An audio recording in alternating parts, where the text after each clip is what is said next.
Can you see this? Yes, Mark, we can see. Put it on slide more. Yeah. Yeah. Put it on slides. Yeah. Can you see clearly? Yes, Mark. Go ahead. So dear brothers and sisters, I'm very happy to share whatever little the Lord has revealed to me on this topic of planning and budgeting. And I'm very happy to be a part of this webinar on stewardship. I've just listened to Colin's talk and I got even more insights. And I'm sure that in these next 45 minutes, what I have heard from Colin will only reinforce whatever I have prepared. And shall we bow ahead in prayer?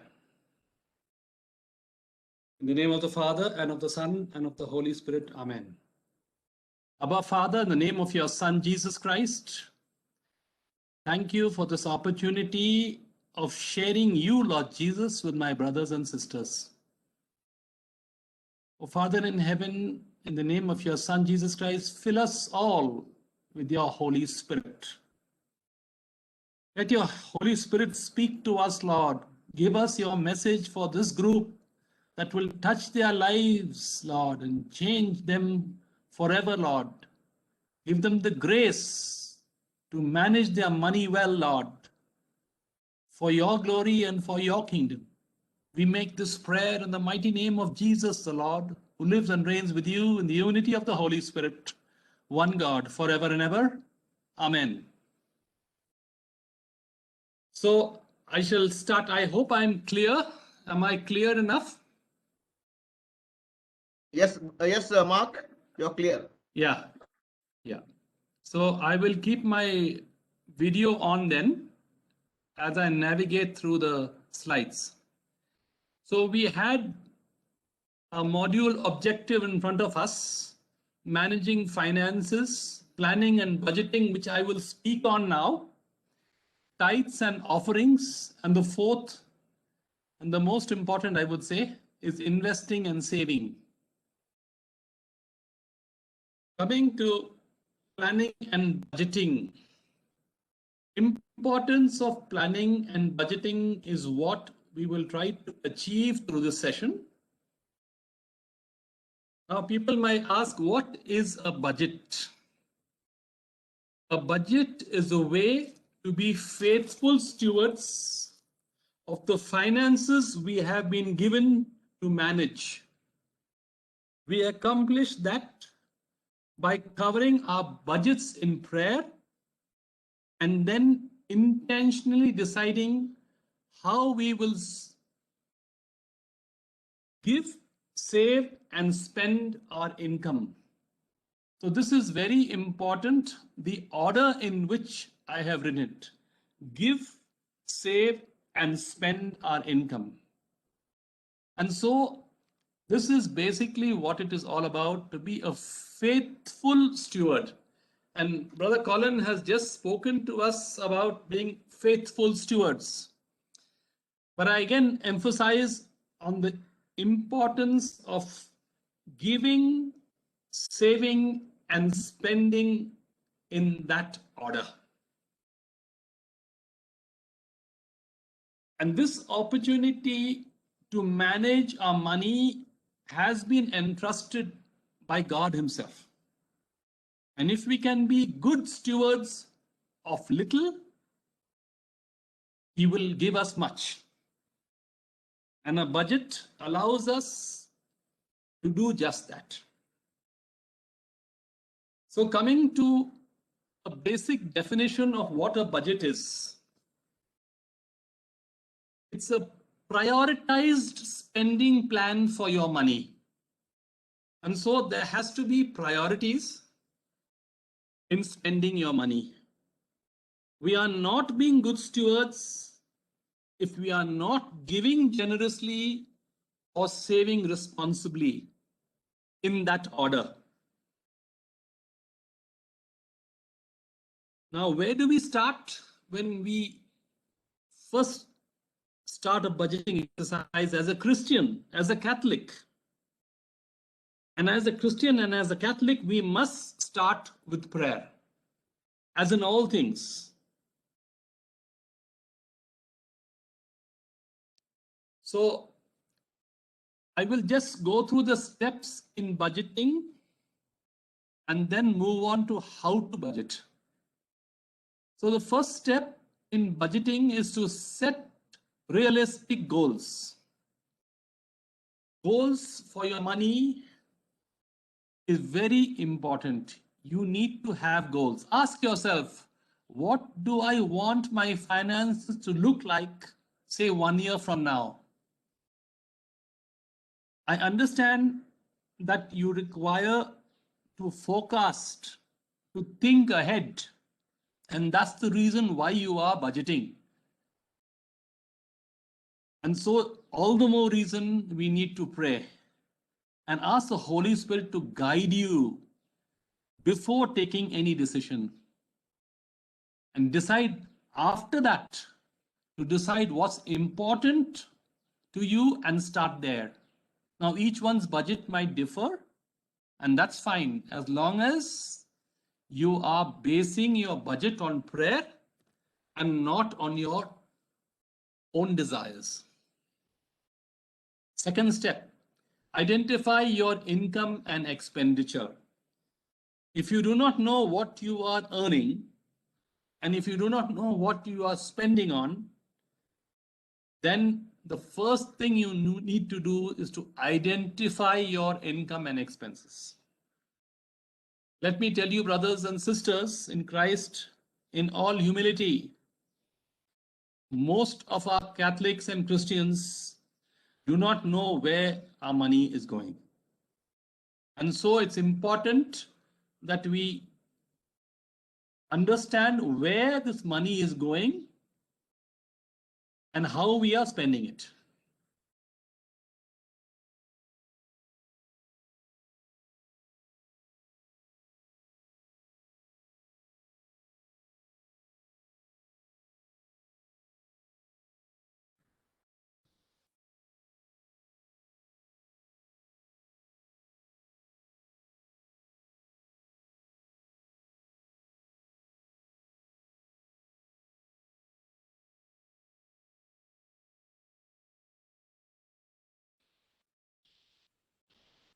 The third step is to separate needs and wants. Needs and wants, that separation is very important. What you need is what is critical for your existence. What you want is what you desire, which need not be critical for your existence. So set clear priorities for yourself, and the decisions become easier to make. I would say, my personal opinion, having seen young people, especially in my own house. By the way, I'm married with 6 children, ranging from 31 years to 14 years, 5 boys and a girl. The second is a girl. And so I have seen how people spend their money. And according to me, spending on an iPhone, branded fashionable clothes, an expensive car, even an expensive watch for that matter, partying with friends are what I would consider wants and not needs. The fourth is to design your budget. Make sure that you are not spending more than you are earning. Your budget must be a surplus budget so that you can save and invest. The whole purpose of your budgeting exercise, the end result must be that you have to be a good steward and you need to save money for your own future.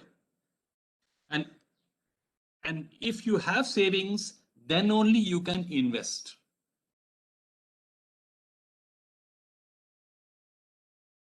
The fifth step, put your plan into action. Match your spending to when you receive your income. Have I allocated money for my necessities? Necessities, food, clothing, and shelter. There are a lot more things other than that as well. Have I put money aside for my debt payments, unexpected expenses, savings, tithes, of course, the fun stuff? This will protect you from going into debt further because you won't rely on credit to pay for your living expenses. Brothers and sisters in Christ Jesus, this is very important.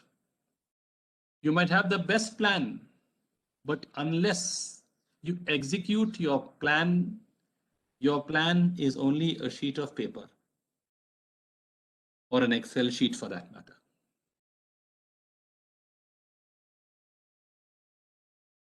Seasonal expenses, step 6. Having lived, I'm 60 years old now, having lived a few years, and having been married now for 32 years, and being a father of 6 children, there are things that come up unexpectedly. So we need to keep aside money for those expenses. Those may be seasonal in nature. It might be a vacation.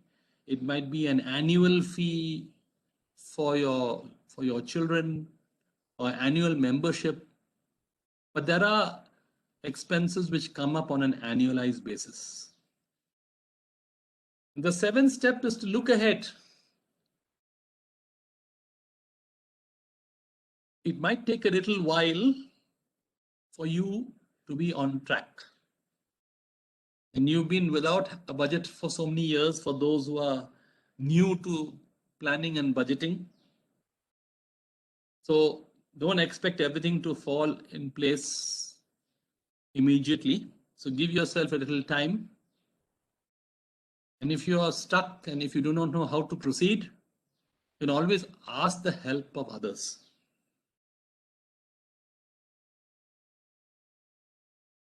How to budget, how to make a budget.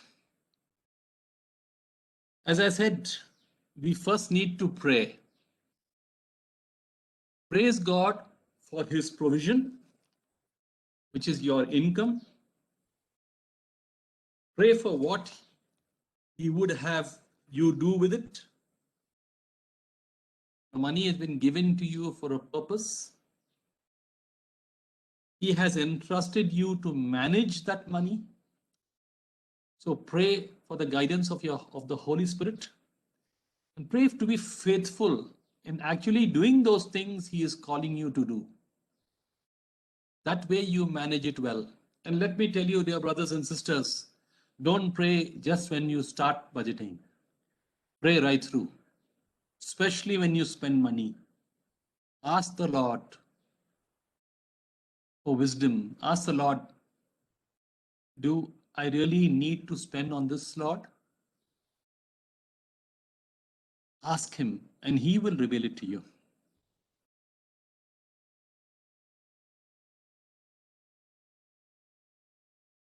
Few insights. First insight is, if you are married, it is best that you and your wife together make a budget. Then it is so much easier to follow it. Ideally, you should have a monthly budget. After the month is over, plot your actual income and expenditure against your budget, budgeted income and expenditure, and do a variance analysis. See where you have overspent and cut down on that item of expense. As I said, you must have a surplus budget. Otherwise, you will be borrowing month on month. And that will enable you to save. Save for the rainy day and invest wisely so that all your financial goals are met.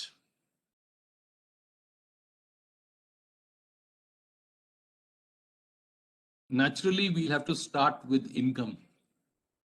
Because if you don't start with income, then you'll be spending money and not knowing how much you earn. So you require first to know how much you earn.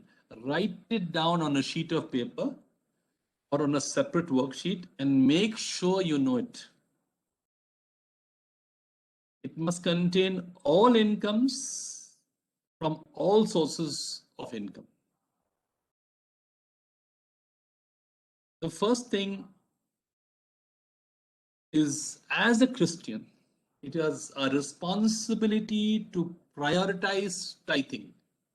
You must realize that everything that we have, as just explained by our brother Colin, every single thing God owns. And so it is but necessary and fitting that we offer the first fruits of whatever we earn to Him.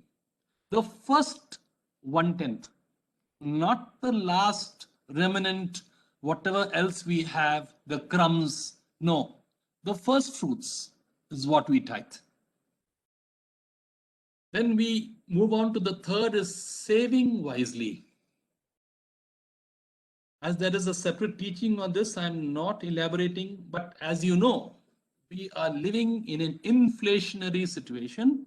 So whatever we save today and put aside and invest wisely, maybe on land or property or whatever, it will only become double in a few years' time. The cost will be so high 5 years from now, 10 years from now, 15 years from now, it will become so prohibitive that it is better to save now and put aside money than think that yes, later when I cross 40 or when I cross 50, then I will buy my house, then I will think about retirement. It does not work like that, brothers and sisters. And I say it from my own experience that after many years, the Lord has given me a wise and discerning mind, something which I pray for every day in relation to my finances. And so we need to pray for this. Ask the Lord, give me a wise and discerning mind, that I may utilize the resources and blessings that you have given me, so that I in turn may be a blessing to others. There's one point which I would like to emphasize at this point. You are called to be a good steward. You are not asked to amass wealth. Very often people get confused and they start off on the right footing, but as and when savings build up and wealth builds up, then the focus shifts from Jesus to the wealth. And that is a trap which you should always be aware of. Your focus must always be on Jesus and on His kingdom. He is the pearl of great price. Do not worry about finances or fear about your future. You have Philippians 4:19, as our brother Colin explained, and my God will supply every need of yours according to His riches in glory in Christ Jesus. Please claim this verse every day to have true financial freedom. This is one verse that I claim every day, and by the grace of God, I have never been in want. And if you have forgotten, I have 6 children and their needs are varied.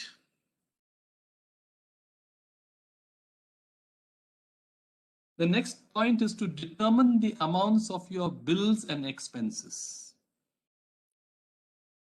Write it down on the same sheet where you wrote down your income.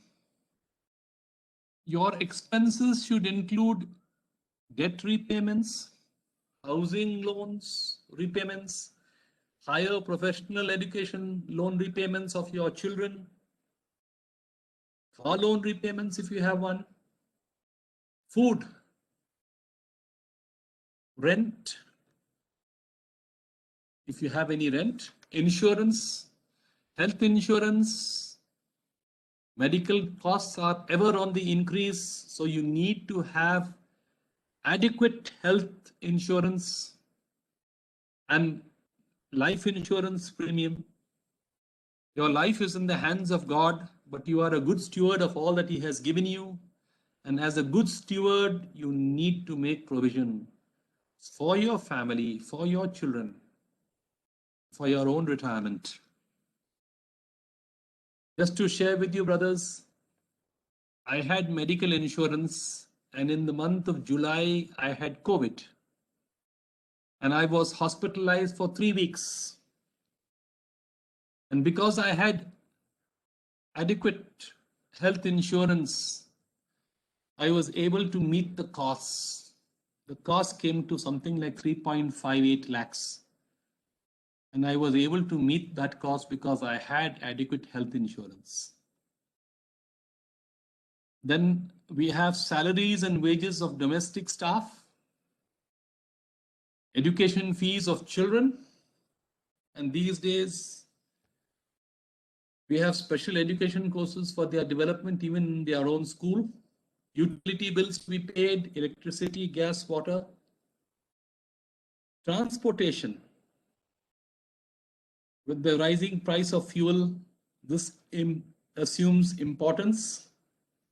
Healthcare, medical consultation and purchase of medicines.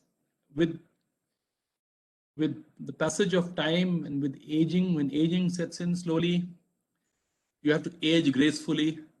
And so sometimes you're required to purchase medicines to keep well. Housekeeping expenses. You know, what I do and my wife and I do is that every week there is an amount which has been fixed, which I give to my wife and to run the house. And that's what I call housekeeping expenses. So then we have purchase of clothes and maintenance, entertainment and outings, down payment for any loans, margin money, and then charity payments. As I have written on the slide, remember your final judgment. And for those who are not aware of the word of God, it goes like this: when I was hungry, you gave me to eat. When I was thirsty, you gave me to drink. When I was in prison, you came and saw me. When I was sick and in prison, you came and saw me. And the list goes down. So remember to be as charitable as possible as you can afford. And ask the Lord to give you guidance. Whenever a person approaches you for any charity payment, the first thing you need to do is to refer to the Lord and ask the Lord, you know everything about this person. Lord, everything that you have given me is yours. Guide me by your Spirit as to whether I need to help this brother or sister of mine.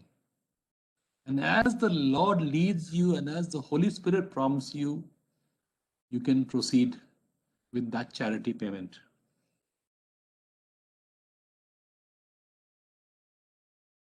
So a few insights. This is very important. This is the essence of the budget. Be thrifty. Now, thrifty doesn't mean stingy. Thrifty is the quality of using money and other resources carefully, but not wastefully. Carefully. So, please be aware of how you spend your money. Money is a blessing from God, and one day you will have to give an account of it. So you should know where your money is going, and one fine day you will be accountable for it. Beware of falling into the trap of an EMI culture. Now, EMI culture, as Brother Colin explained, taking loans for everything and paying EMIs over a period of time. Now, in so doing, people have eaten into their current income and they do not have any money saved, let alone invested. So,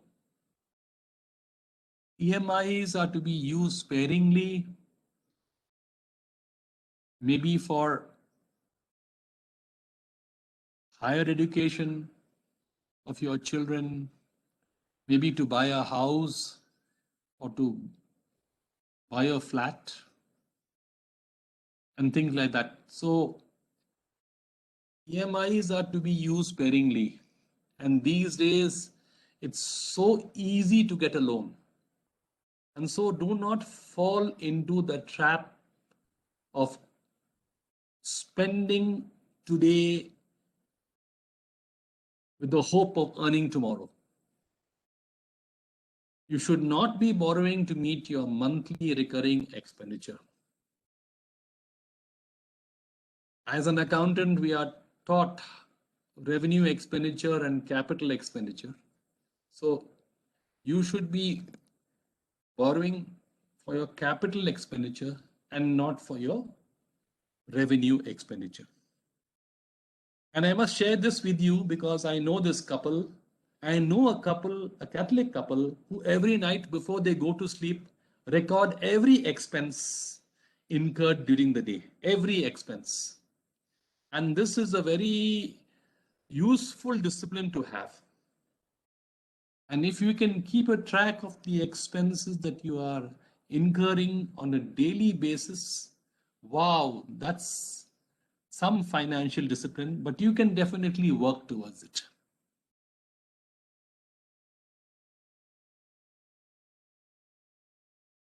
How to budget?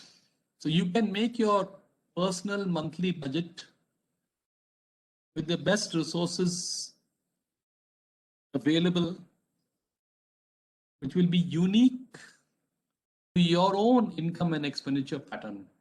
Your income and expenditure pattern may be different from another's. So you could find a template on the path that is mentioned on the screen. It is as easy as that. Here is a personal monthly budget. This is also from the net. So I'm sure that if you Google it, you will get something. But the advantage of this particular one that I am showing on the screen is you have a projected monthly income, budgeted monthly income, and then you have an actual monthly income. So you are able to track and see where you have fallen short. You naturally budget before the month starts. And after the month ends, you plot what you actually spent, what you actually earned. And as I said, when it comes to expenditure, thrift is the word. Thrift. Spend wisely. Do not waste. And there's a whole list of expenses mentioned here. So you can definitely go through it and make your own budget, the one that suits you the most. But as mentioned in the spreadsheet, you have the budgeted, you have the actual, and then you have a variance, the difference.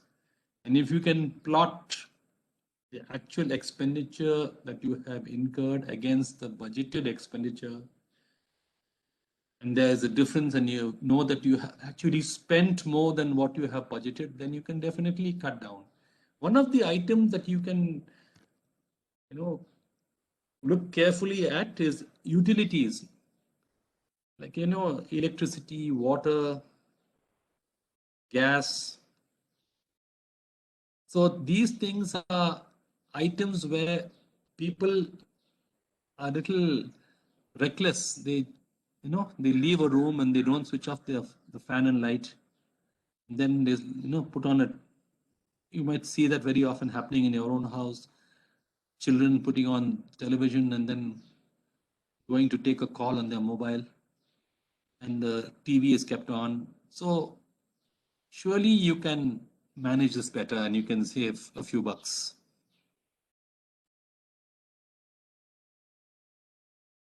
Here is another easy sheet to make it easy for the housewives who have joined on this webinar. So income, whatever you have earned, then the fixed expenses, the variable expenses. Fixed expenses would include housing, groceries, gas for the car, health insurance, gas for cooking, electricity bill, internet, landlines, cell phone, retirement savings, emergency savings, fund savings, and other savings. And of course, variable expenses. You have got car maintenance, you've got doctor's visits, you've got food, you've got gifts, entertainment, and the list goes on. So if you have a look at this, I'm sure that the organizers will share this PPT with you, so you will have it with you. Why do you need a budget? As the heading of the seminar goes, the title of the seminar is to be a good steward. It's all about stewardship. It's all about being accountable before God. We will all have to give an account of our lives and our monies on the day of judgment. So we need to be a good steward of our monies. You've got that 2 Corinthians 9 beautiful passage there. So please go through it. We do not have time to go through many scriptures, but it's a very good scripture. Talks about thin sowing and thin reaping. The second reason why you need to budget is to prevent excessive spending. Brothers and sisters, it is very easy to spend, but very difficult to earn. And so all the more reason during this time of pandemic and people are losing their jobs, and we see so many things happening in the papers, lockdowns. Unless we have a control over our expenditure, we will not be able to keep aside money for the rainy day. I would like to share with you something by the grace of God happened in financial year 2021.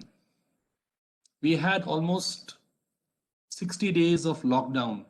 I contributed handsomely by my own illness, for which the office was closed for nearly a month. But all of us in Bangalore went through this lockdown, and during the lockdown, I was praying. We were not permitted to come to the office. We did not have a virtual private network installed in the office, so we were in that process of setting it up. So what is so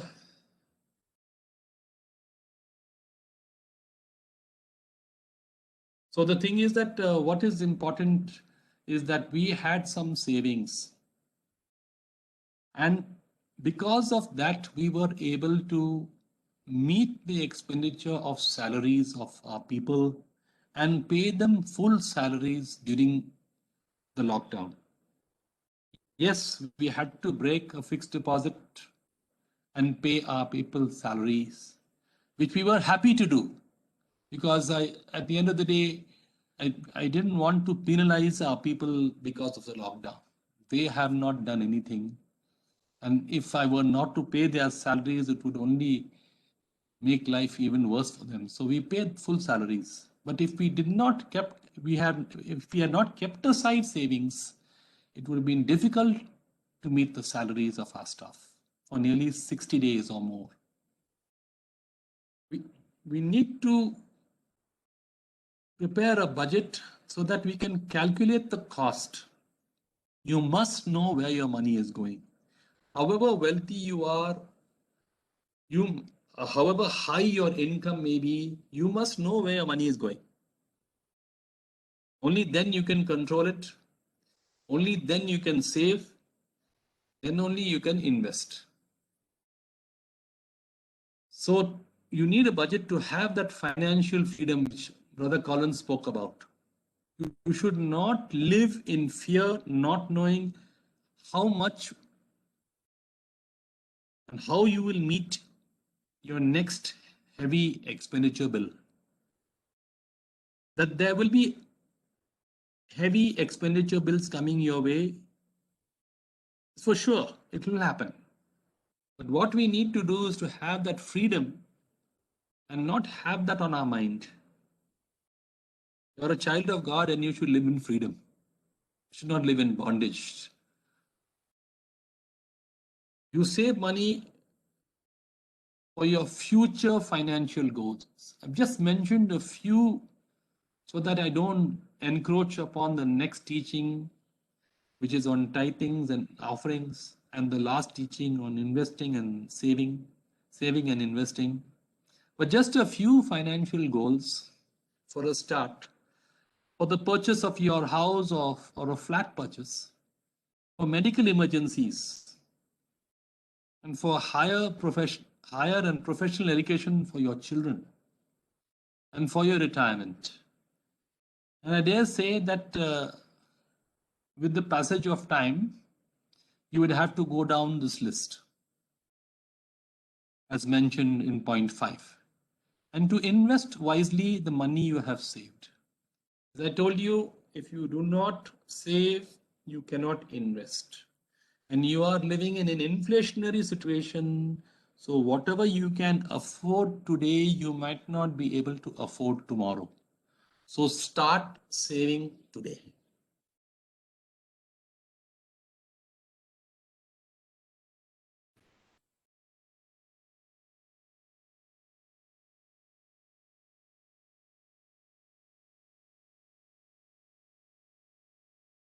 And in conclusion, I've already been about 40 minutes